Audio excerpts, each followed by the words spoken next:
Trzeci raz po tej kei. Śmigamy. Pozbywamy się złej energii. Pani kapitanowa. Mucho bien. El capitano. Capitano está hasta los huevos de aguantar a toda esta tribu. Si. Czyli, że płyniemy, jest gitmajony.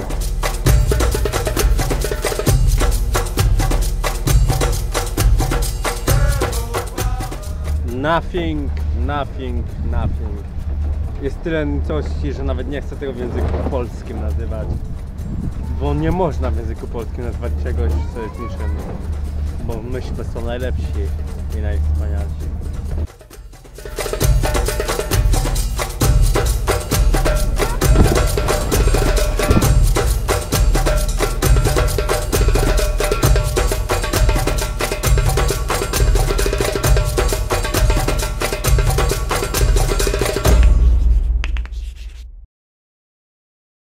Szalone miejsce, wyspa pierwsza, jaka jest w Brazylii. Przed chwilą miałem wypadek, mam rozwaloną nogę lekko, do tego kciuk, ale wyjdę z tego, będę żył. Piękne armaty, budynki już dosyć zjechane życiem i widok na ocean. Gdzieś tam jest Afryka, a gdzieś tam jest Ameryka Południowa. Mała wieżyczka strażnicza, a w mojej ocenie to gościu po prostu tam spał.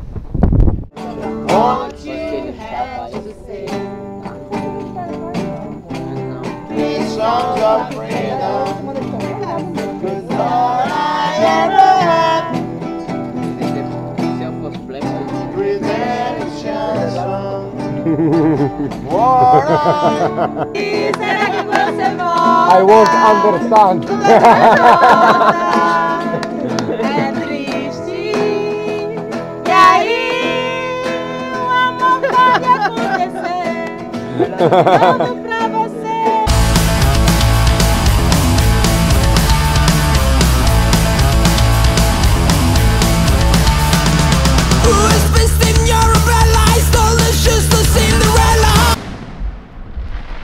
Sytuacja jest posrana. Mieliśmy mieć transport z takim sobie fajnym transportowcem 2 dni, ale policja tu się nas czepiła i kurwa dostaliśmy wizę na 8 dni, dostaliśmy bilet na samolot i jutro wylatujemy o godzinie 15. Problem polega na tym, że mamy 7 czy 8 dni na to, żeby puścić Brazylię. Nie wiem co zrobić, jeżeli nie puścimy, co się stanie, kiedy nie wiem co robić, bo autostopem, żeby dojechać do Urugwaju, to jest minimum 2 tygodnie. Deportacji, ciąg dalszy, zobaczcie mój samolot. Kurwa, kto by pomyślał, że zostanę deportowany. I to po 3 dniach, jest dobrze. Conheça mais no site voigol.com.br. Obrigada.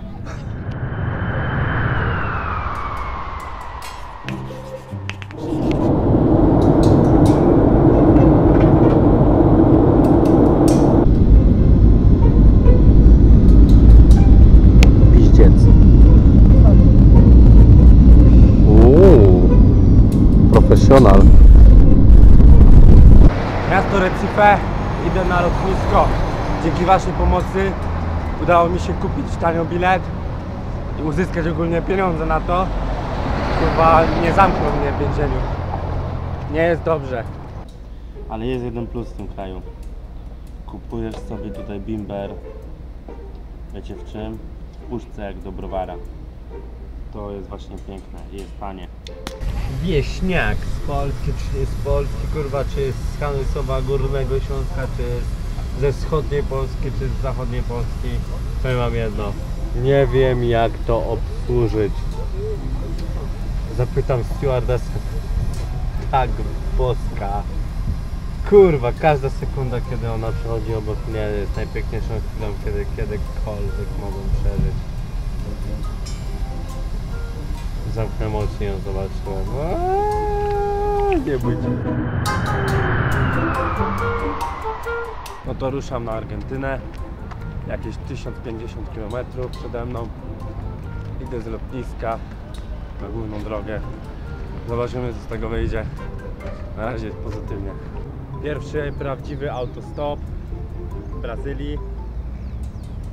Autostrada za mną, ja jestem na wjeździe. Będzie bardzo ciężko coś złapać, ale najgorsze jest to, że jest tak gorąco, że się po prostu wytrzymać nie da. Jest ponad 30 stopni, 26 grudnia. Czasem chyba wolałbym temperaturę polską. To prawda. Miałem szczęście, stałem sobie i łapałem już 7 godzinę na autostradzie i zatrzymał się gościu, co w ogóle jechał ze stacji. No i się pyta, gdzie jadę, tak dalej. To mu wytłumaczyłem. Zawiózł mnie w piździe daleko, może ze 150 km. Tutaj to jest daleko. I pojechaliśmy do marketu, kupiłem sobie banany, kupiłem sobie pomarańcze. I właśnie rozłożyłem namiot. Specjalnie mnie tu przywiózł potem. I powiedział, że tutaj jest dobre miejsce do spania. Jak widać, autostrada. Ja jestem tutaj. Widzicie mój czerwony ryj? To jest dopiero rzeźnia. Oprócz tego kupiłem sobie energy drinka, żeby gdzieś tam mieć trochę jakiejś gównianej kalorii. Ale przyznam wam szczerze, nie wiem czy wiecie, ale tutaj energy drinki są po prostu naturalne. To jest taki owoc, z czego wychodzi taki sam smak. Pewnie od tego się wziął Red Bull. No nic. Kupiłem sobie piwo na noc. Yo. Muszę spierdalać z tego kraju. Zostało mi jakieś 2 dni. Jutro będę w Caxiasa. Nie, Caxiasa to jest bimber. Kawel, coś w tym stylu, kurwa nieważne. I będę miał gdzieś 150-200 km do granicy i jestem na miejscu. A, co do autostopu. Katastrofa. Przez 7 godzin złapałem jednego stopa. I co? Nie dość, że mam oparzony ryj, to jeszcze zajechałem 100 km. Jest katastrofa. Nie jeździcie stopem po Brazylii, chyba że macie dużo czasu. Jeżeli wam się kończy wiza, albo macie przesrane w kraju, musicie jeździć na autobus. Nie ma innego wyjścia. Może by mi się udało do 30 jakoś przebrnąć, aczkolwiek wolę nie ryzykować, bo rzeczywiście mogę iść do obozu uchodźców.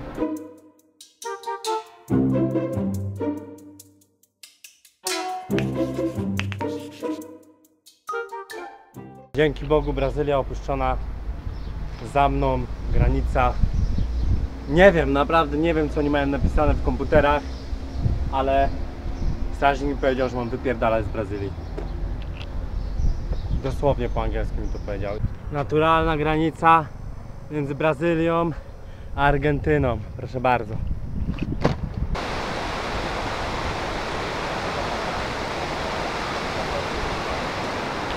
To ja jednak wolę Polskę.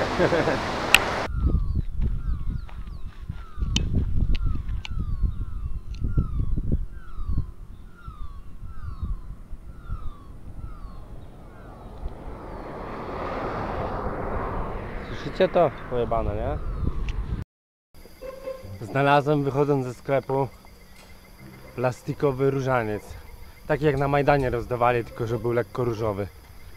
Wyczyściłem go, ucieszyłem się, no bo dla mnie to jest jakiś tam znak, że będzie dobrze. Ale postanowiłem go oddać rodzicom chorej dziewczynki. Stwierdziłem, że no kurde, może po to go znalazłem.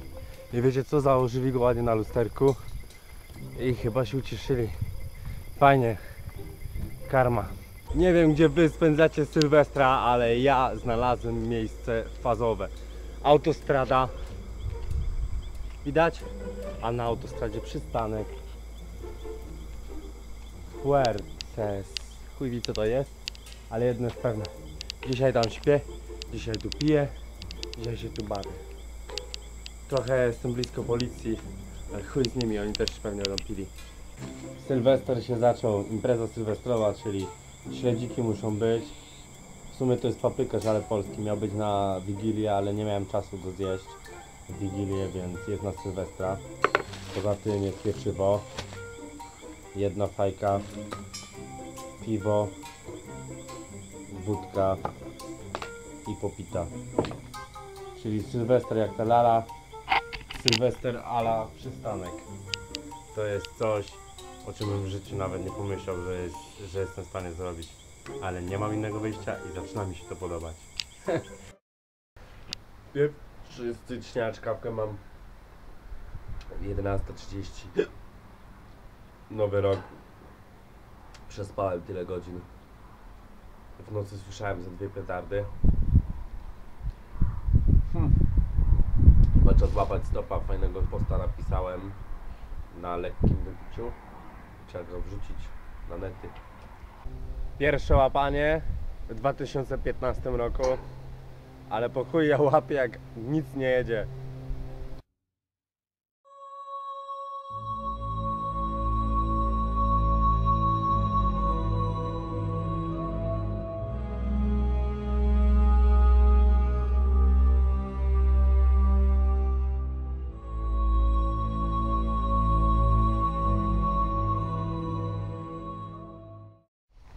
Ushuaia, miejsce, które mnie lekko niszczy. Schudłem 20 kg, przez co po prostu odczuwam zimno kilkukrotnie bardziej niż niegdyś. Chciałbym, żebyście zobaczyli, co jest za mną.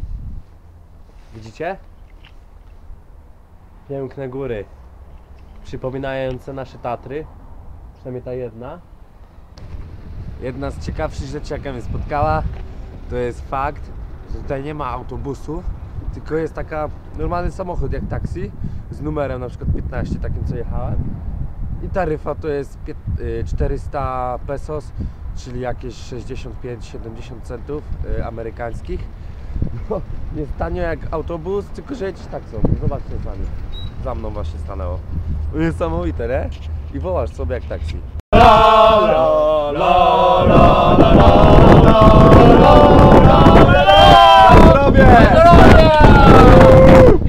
Tak się pił.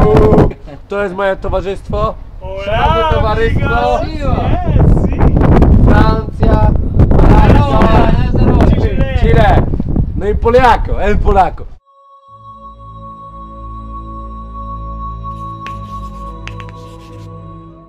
Już pięknie rozcieńczona wódeczka jest.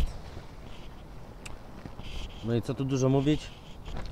Przejechała ze mną całą Polskę, Europę, kawałek Afryki i całą Amerykę Południową. No i przepłynęła Atlantyk. Tylko po to, żeby się znaleźć w tej sytuacji. Będziemy pili z pingwinami.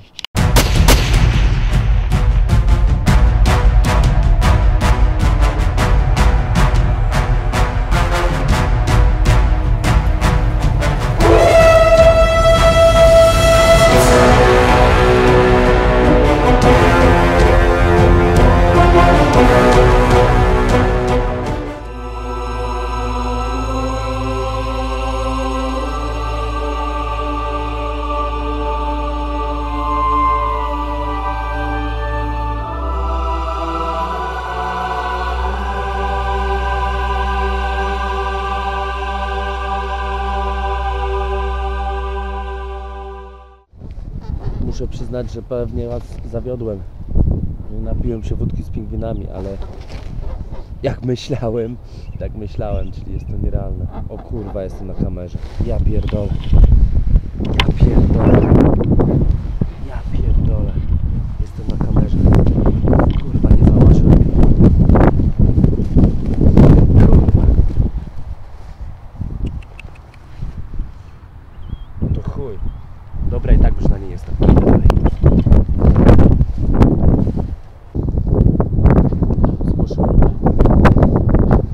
Patrzcie, jaki stary. Jaki stary pingwin. Oj, oj, oj.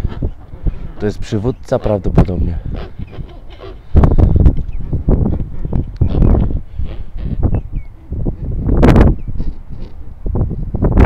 Ale jesteście piękne. Jest ich 80.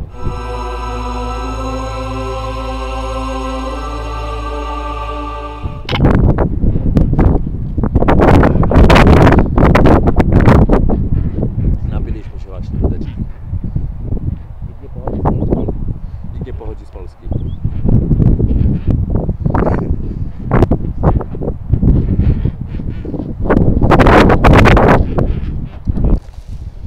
Minęła już godzina, jak mnie widzieli. I teraz jest kilka opcji. Po pierwsze, nie widzieli mnie, co jest niemożliwe, bo musieliby być ślepi. Ale mogli. Nie, no nie mogli mnie nie widzieć. Więc albo mnie nie widzieli, co jest prawie niemożliwe, albo druga opcja. są to ludzie, którzy mówią, a zbieramy te $20 za wejście na, wiecie, tam na miejsce, bo zbierają na utrzymanie tych pingwinów, tak dalej, tak dalej. Równo prawda. Być może są tam tylko dla pieniędzy i mają wyjebane, że tam byłem. Trzecia opcja. Właśnie. Nie mam trzeciej opcji. Nie no, musieli mnie widzieć. A, trzecia opcja to jest trzecia opcja. Ona jest niebezpieczna. Być może czekają na policję, aż jest na ponad godzinę stąd. A ja nigdzie nie ucieknę. Przenigdzie nie ucieknę. Uwaga! Istnieje nowy cel. Jestem na samym południu Ameryki Południowej, w Chile, i mam za sobą pingwiny. Okazało się, że pingwiny nie są skłonne pić wódkę. Oczywiście każdy mówił, pingwiny wódki nie piją. A ja mówię, a sprawdzał to ktoś? Nie sprawdzał. No i się okazało, że nie piją, ale ja to sprawdziłem, więc można to już zapisać w Wikipedii. Pingwiny nie piją wódki, bo Fazowski sprawdził. Się okazało. Kolejna sprawa. Kolejnym celem jest napicie się. Nie, żartowałem, nie napicie się. Najaranie się z leniwcem w Ameryce Łasińskiej, leżąc na hamaku, na plaży, patrząc w stronę Pacyfiku. To jest nowy cel i tego będę się trzymał od teraz. Kilka miesięcy na to będziecie czekać, ale wyjdzie zajebiście. Pozdro!